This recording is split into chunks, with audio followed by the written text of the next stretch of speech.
Hello, you guys. This is Josh Vision, and I'm here to give you my season 1, episode 1 review of The Spanish Queen. So, this episode takes place in the year 1501.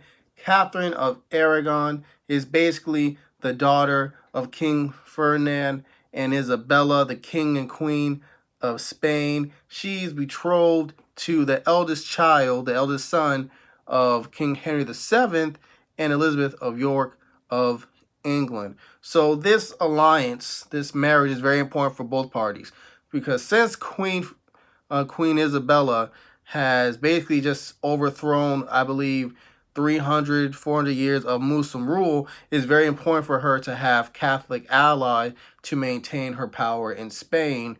And even though she does need help, England is at a much worse position because England needs Catholic allies or as many allies as he or she can get, basically, because if they don't have the allies needed, then France or Scotland can invade them at any moment. And I believe they're also quite poor at this point in time as well. So the marriage between Catherine of Aragon and basically young King Arthur, once again, like I said before, is very important. So we meet the character of Catherine, and she's very proud, kind of arrogant, to be honest with you, but she seems to be, a decent person at least.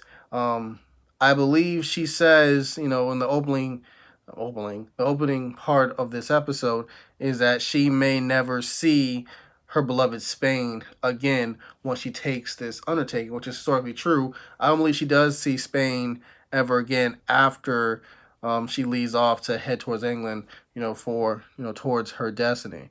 So we have this scene in which she's with her mother, and they have to go through Spain. It's an arduous journey, and they're kind of blocked off from the ship that will take Catherine and her ladies in waiting to England.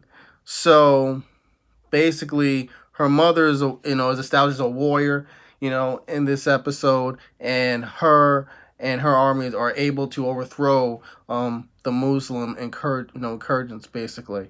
While this is happening, we see Henry really, King Henry really being paranoid about the fact that it's taking Catherine so long to get to England and how times are the essence. Because I believe that there was at least 2 times in which this the marriage should have happened, but one, her eldest brother died, or two, something else happened. I forgot what the second part was, but he's rightfully very paranoid.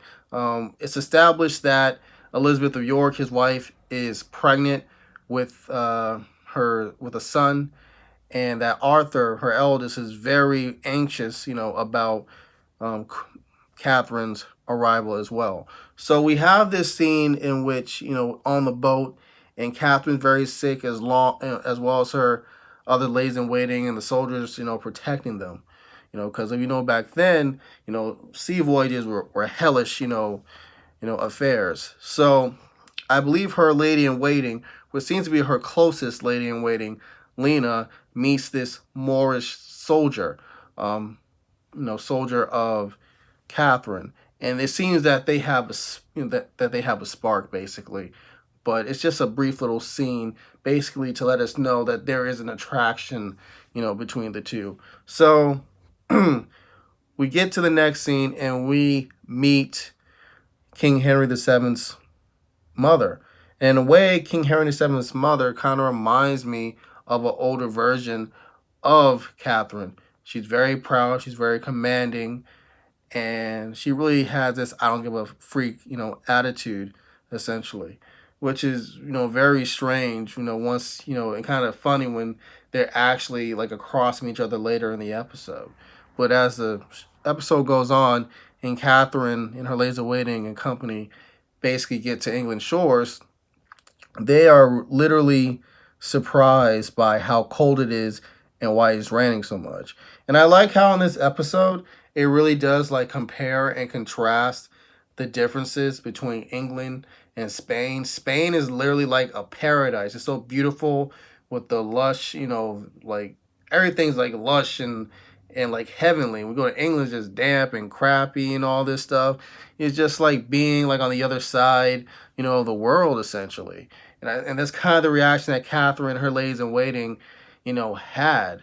I believe one of her ladies in waiting, named Rosa, has fell for, I believe, Edward of Buckingham, a duke, over, in England.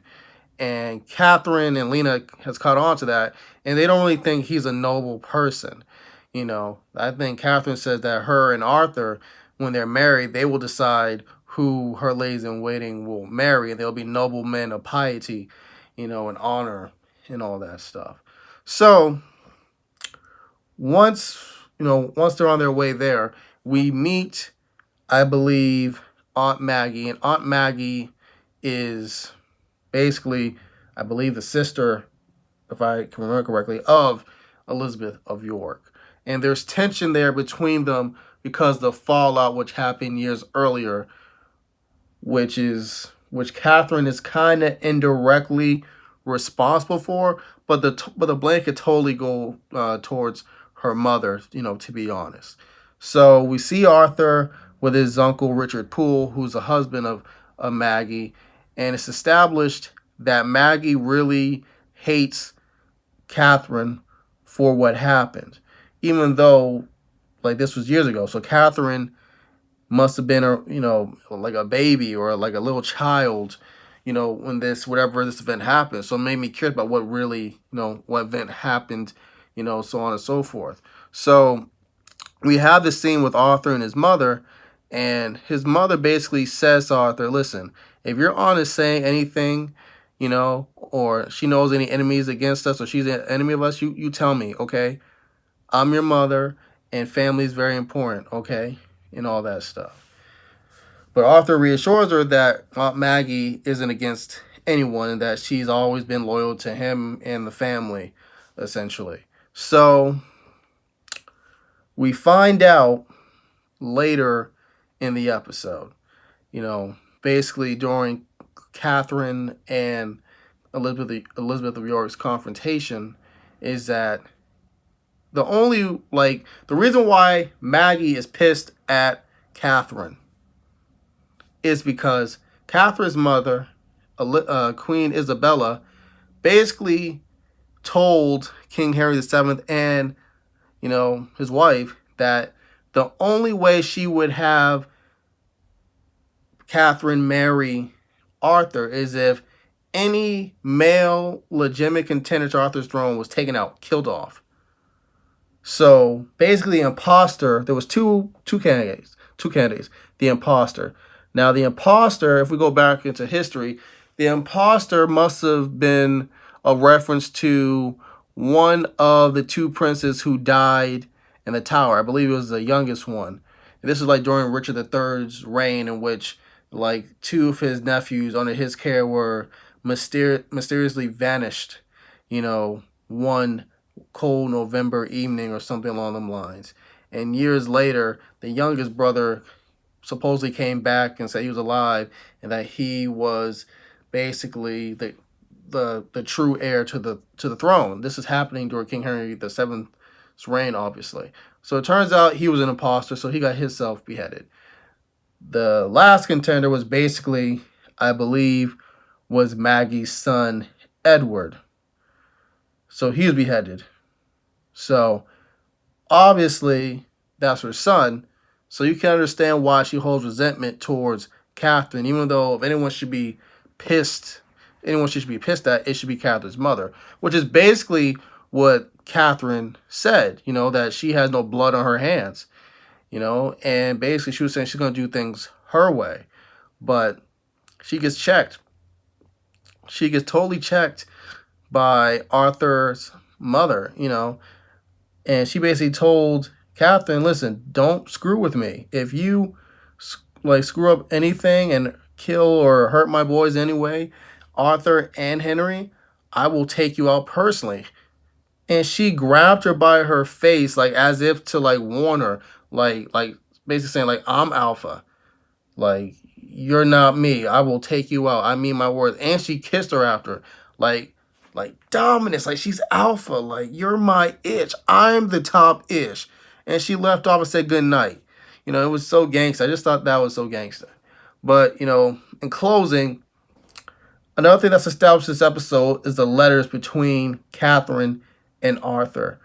And it turns out that, basically she really fell in love with quote unquote Arthur due to the letters they wrote to each other and how his uses of words, making her feel the type of way and all that stuff.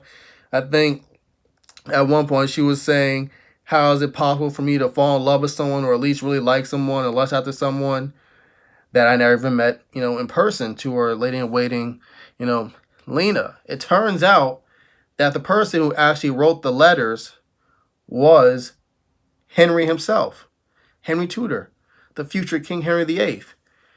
And he kind of says that to her, I believe, like when they first meet in the Tower of London, because that's where Catherine's supposed to stay like the night before, the wedding. It's like a tradition and all that crap. And it's obvious that they're attracted to one another, especially Catherine, because Catherine, despite her having a really good poker face, she was having a hard time holding that poker face back when she saw young, noble, and beautiful Henry, staring a hole through her with his curiosity, So, yeah.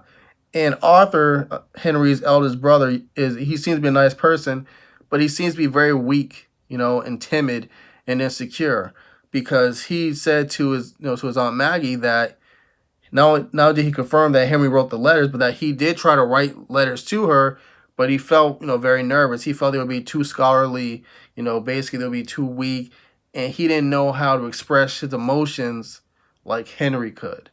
So you can tell right off the bat they're probably going to establish a rivalry between the two brothers. Um, Besides that, the main thing that happened in this episode was, the marriage, honestly. Well, basically, the ending sequence was her, walking the aisles with Henry, side by side, because it's kind of the custom of the younger brother, I believe, to walk like his brother's wife down the aisle, which is very ironic because we know historically that eventually Henry's the one that she marries after Arthur's death. I just found it very kind of creative in a way, and very, connecting the dots in a very interesting way of like doing it. But yeah, if I missed anything, guys, be sure to let me know and write it down below in the comments. Thank you guys for watching. Adios.